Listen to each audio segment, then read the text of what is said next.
जय श्री कृष्णा दोस्तों, आप सभी को गोवर्धन पूजा की हार्दिक शुभकामनाएं।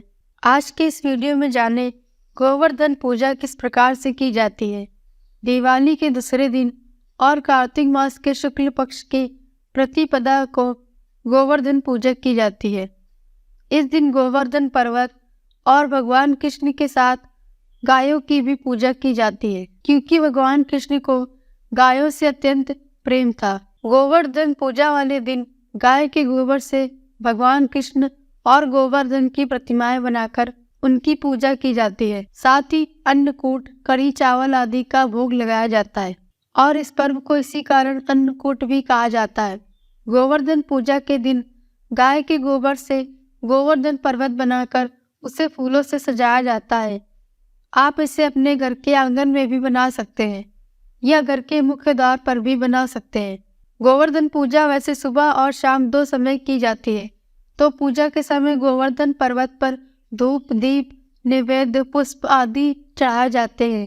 और इस दिन जो किसान लोग हैं, जिनके घर में भी गाय, बैल या खेती के काम में आने वाले पशु हैं, उनकी भी पूजा की जाती है। गोवर्धन जी गोवर्धन से लेटे हुए पुरुष के रूप में बनाए जाते हैं और उनकी नाभि के स्थान पर मिट्टी का एक दीपक रख दिया जाता है और इस दीपक में दूध, दही, गंगा जल, शहद आदि का पूजा करते समय डाल दिए जाते हैं और बाद में इसे प्रसाद स्वरूप घर के सभी सदस्यों में बांट दिया जाता है। बहुत से लोग गोवर्धन पूजा की जो भी आकृति है, जिसे भगवान कृष्ण और गोपालों के साथ साथ गायों के साथ बनाया जाता है, एक दिन पहले ही बना कर रख लेते हैं। अगर आपके पास ऐसा करना संभव नहीं है तो आप अगले दिन सवेरे उठकर भी आकृति बना सकते हैं। इसके लिए गोवर्धन पूजा के दिन आपको सुबह सवेरे उठकर शरीर पर तेल की मालिश करने के बाद स्नान करना चाहिए, साफ स्वच्छ वस्त्र धारण करने चाहिए और जो भी जरूरी सामग्री है जैसे कि गोबर, फूल, पत्ते, टहनियाँ वगैरह, आप इन्हें पहले से ही एकत्रित करके रख लीजिए और फिर अपने घर के मुख्य आंगन में या मुख्य द्वार पर आपको यह आकृति बनानी चाहिए। पूजा के लिए गाय का गोबर सबसे शुद्ध माना जाता है, तो गाय के गोबर से गोवर्धन पर्वत पूरी श्रद्धा और भक्ति भाव से तैयार करना चाहिए। गोवर्धन पर्वत पर बाकी आकृतियाँ बनाते समय आप तो भगवान कृष्ण के मंत्रों का जाप कर सकते हैं या भजन कीर्तन मन ही मन कर सकते हैं। इसके बाद आप लेटे हुए पुरुष की गोवर्धन पर्वत को बनाएं। अगर आपसे ठीक तरीके से नहीं बन पाती तो आपको जैसे भी आता है आप उसी आकृति से गोबर से बना सकते हैं। बस आपको एक प्रतीक के रूप में गोवर्धन बनाना होता है। साथ ही आप पास में भगवान कृष्ण, गोपाल जो भी जिस तरीके से बना सके ऐसे आप बना लीजिए। फिर आप चारों तरफ जिस तरह से पर्वत पर फूल, पत्ती, टहनियाँ होती हैं उसी तरह से आप इसे सजा लीजिए। सजाने के बाद आपको क्या करना है कि जब यह आकृति तैयार हो जाए तो सबसे बीच में आपको भगवान कृष्ण की मूर्ति रखनी है। चाहे आपके पास लड्डू गोपाल हो या कान्हा जी की जो भी मूर्ति या तस्वीर है, आप उसे रख दीजिए। क्योंकि देखिए, जब गोवर्धन पर्वत की आकृति बनाई जाती है तो लेटे हुए गोवर्धन जी होते हैं पुरुष के आकार में। उनकी नाभि में, जैसे मैंने आपको भी बताया, वहाँ पर एक गड्ढा भी करना चाहिए। उसके ऊपर ही आपको कटोरी जितना बड़ा दीपक रखना होता है। अब गोवर्धन पर्वत की आप पूजा करें, धूप दीप जलाकर, अक्षत, रोली, कुमकुम लगाकर आप उनकी पूजा करें और फिर गोवर्धन पर्वत की परिक्रमा भी करनी चाहिए। वैसे तो परिवार के जितने भी सदस्य हैं वो सभी परिक्रमा कर सकते हैं। कहते हैं कि परिक्रमा करने से अगर आपके जीवन में कोई दुख है और आप साक्षात गोवर्धन पर्वत की परिक्रमा नहीं कर पाते हैं तो घर में ही आपको साल भर में एक दिन इस पुण्य की प्राप्ति हो सकती है। देखिए, कोई भी पूजा हो या व्रत हो, बिना मंत्रों के जाप के या बिना आरती और कथा के अधूरी मानी जाती है। तो गोवर्धन पूजा जब करेंगे तो विशेष मंत्र का जाप करें और फिर अगर आपको गोवर्धन पूजा की आरती नहीं आती तो भगवान कृष्ण की आरती आप कर सकते हैं। साथ ही आज के दिन पूजा करने के बाद वहीं बैठकर आपको कथा भी सुननी चाहिए। बहुत लोग गोवर्धन की आकृति बनाकर उसे बहुत सुंदर तरीके से सजाते हैं। अगर आप भी ऐसा करना चाहते हैं तो इसके सूखने का इंतजार करें। सुबह के समय आपको गोवर्धन पर्वत की जो भी आकृतियां हैं आप वह बना लीजिए और फिर उनकी विधिवत तरह से सजावट कर सकते हैं। आज के दिन बहुत सारी जगह पर पर्वत में जो भी आप पर्वत बनाएंगे या आकृति बनाएंगे उसमें ऊपर मार्ग यानी कि जो पत्तियां होती हैं परमार्ग की वह रखना अनिवार्य माना जाता है। तो अगर आपके यहाँ भी ऐसी परंपरा है तो आप इस परंपरा का पालन कर सकते हैं। और अगर नहीं मिल सकती पत्तियां तो कोई बात नहीं, माँ आप सच्चे मन से पूजा करें। पूजा करने के बाद गोवर्धन पर्वत की जो आपने आकृति बनाई है उसकी 7 परिक्रमा करनी होती है। हर बार आप परिक्रमा करते समय जयकारे बोले या कान्हा जी की जयकारे आप बोलते रहे या फिर गोवर्धन पर्वत की जयकारा लगाते रहे परिक्रमा करते समय। देखिए क्या होता है कि एक व्यक्ति, चाहे वो घर का मुखिया हो या कोई भी व्यक्ति हो, वो अपने हाथ में जल का एक लोटा रख ले ये और खीर का बर्तन जो कि आप दिवाली पर भी जलाते हैं। और कुछ लोग तो आप जितनी बार परिक्रमा करेंगे थोड़ा थोड़ा सा जल वो लोटे से आप धीरे धीरे गिराते रहे। और इस प्रकार आप जौ बोते हुए पहले आप एक लोटे से जल गिराते रहे और साथ ही दूसरे हाथ से जौ बोते रहे। इस तरह पूजा करने के बाद घर में अगर आपके पशु हैं या गाय और बैल आती है तो आप उनकी भी पूजा करें, उन्हें स्नान कराएं, उन्हें तिलक करें, उनकी आरती उतारें और फिर उन्हें भोग में हरा चारा या फिर गुड़ रोटी ये सब चीज़ खिला सकते हैं। आज के दिन बहुत जगह पर विश्वकर्मा भगवान की पूजा की जाती है। साथ ही देखिए अन्नकूट का पर्व भी इसे कहा जाता है। तो अन्नकूट यानी कि अन्न के मिश्रण से खिचड़ी तैयार की जाती है। एक भोग लगाया जाता है जो कि भगवान विष्णु को बहुत प्रिय होता है।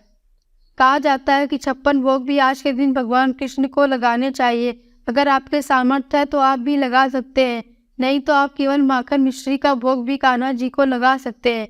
देखिए बहुत से लोगों के लिए गोवर्धन पर्वत की आकृति बनाना संभव नहीं हो पाता है, या फिर आपके घर में अभी ऐसी मान्यता होगी कि एक आपको गोवर्धन के दिन करना है। वो काम है मानसिक रूप से हमें आज के दिन गोवर्धन पर्वत की पूजा करनी चाहिए और साथ ही भगवान कृष्ण की और जितने भी पशुधन हैं जैसे कि गाय बैल जो कि खेती के काम आते हैं उनकी भी पूजा करनी चाहिए। और इस प्रकार हमें भी किसानों का भी धन्यवाद करना चाहिए कि वह अपने घर में पशुओं को पालते हैं जो कि हम सभी के लिए जीवन है। और क्योंकि गोवर्धन पर्वत पर खास तरह की जड़ी बूटियां भी पाई जाती है जो कि हमें नया जीवन प्रदान करती है, इसलिए हम सभी को और हमें भी मिलकर गोवर्धन पूजा के दिन सभी का धन्यवाद करना चाहिए। भगवान कृष्ण का, गोवर्धन पर्वत का, सभी किसानों का और सभी खेतों में काम आने वाले पशुओं का भी। अगर गोवर्धन पूजा के दिन आप भी भगवान श्री कृष्ण का और सभी गौवासियों के साथ साथ गाय बछड़े बैलों का और गोवर्धन पर्वत का आभार व्यक्त करना चाहते हैं और किसी वजह से आप घर पर गोवर्धन की पूजा नहीं कर पाते तो आप एक काम कर सकते हैं कि आसपास किसी गौशाला में या आसपास कोई भी गांव हो तो वहां जाकर आप गायों को या बैलों को हरा चारा खिला सकते हैं, या फिर जो भी किसान है उनकी सेवा कर सकते हैं। उनकी सेवा करने के लिए आप अपनी सामर्थ्य के अनुसार उन्हें जो भी दान दक्षिणा दे वह दे सकते हैं ताकि वह अपने पशुओं को इससे आपकी तरफ से हरा चारा वगैरह खिला सकते हैं। और इस प्रकार करने से आपको भगवान श्री कृष्ण का आशीर्वाद प्राप्त होगा। गोवर्धन पूजा क्यों मनाई जाती है, कब से इसकी परंपरा प्रारंभ हुई, इस बारे में पुराणों में कथा प्रचलित है। और इस कथा के अनुसार एक बार की बात है, भगवान कृष्ण अपने मित्र ग्वालों के साथ पशु चराते हुए गोवर्धन पर्वत पर जा पहुंचे। वहां जाकर उन्होंने देखा कि बहुत से व्यक्ति एक उत्सव मना रहे थे। अब कान्हा ने इसका कारण जानना चाहा तो वहां पर उपस्थित गोपियों ने उनसे कहा कि आज यहाँ पर मेघ और देवों के स्वामी इंद्र देवता की पूजा की जाएगी और फिर जिससे इंद्रदेव प्रसन्न होकर खूब अच्छी वर्षा करेंगे और जब वर्षा होगी तो खेतों में ढेर सारा अनाज उत्पन्न होगा और ब्रजवासियों का भरण पोषण भी ठीक तरह से हो सकेगा। ये बातें सुनकर कान्हा जी कहने लगे कि अगर ऐसी ही बात है तब तो इंद्र देवता से भी ज्यादा बलशाली तो गोवर्धन पर्वत ही है, क्योंकि इसी के कारण तो यहाँ वर्षा होती है और फिर सबको इंद्रदेव से भी पहले बलशाली गोवर्धन की पूजा करनी चाहिए। कान्हा जी की ये सब बात सभी गोपियासियों को बहुत अच्छी लगी और तब उन्होंने गोवर्धन की पूजा करना प्रारंभ कर दिया। जब ये बात इंद्र देवता को पता चली कि गोपवासी आज मेरी पूजा नहीं गोवर्धन की पूजा करने वाले हैं तो उन्हें बहुत क्रोध आया और क्रोध के कारण उन्होंने सभी मेघों को आज्ञा दे दी कि वे गोकुल में जाकर खूब मूसलाधार बारिश करें। और इस प्रकार देखते ही देखते गोकुल में ढेर सारी बारिश होने लगी, चारों तरफ जल ही जल था। यह सब देखकर सभी गोपवासी डर के मारे भगवान कृष्ण के पास पहुंच गए और अपनी परेशानी बताई। कारण जानकर कान्हा ने भी गोपवासियों को गोवर्धन पर्वत की शरण में चलने के लिए कहा। अब सभी गोपियां सभी गोप अपने अपने पशु समेत गोवर्धन की तराई में आ गए। उसके बाद कृष्ण ने देखते ही देखते गोवर्धन पर्वत को अपनी तर्जनी उंगली पर छतरी की तरह से तान दिया। इंद्रदेव ने क्रोध के मारे 7 दिन तक लगातार वर्षा करी, किंतु कृष्ण के सुदर्शन चक्र के प्रभाव से ब्रजवासियों पर जल की एक बूंद भी नहीं पड़ पाई। और यह अद्भुत चमत्कार देखकर इंद्रदेव खुद ही हैरान हो गए। तब ब्रह्मा जी ने उन्हें बताया कि कृष्ण भगवान विष्णु के ही अवतार हैं, और जब सच उन्हें पता चला तब इंद्रदेव भगवान कृष्ण से खुद क्षमा याचना करने लगे, और तब भगवान कृष्ण इंद्र देवता के अहंकार को चूर चूर कर दिया।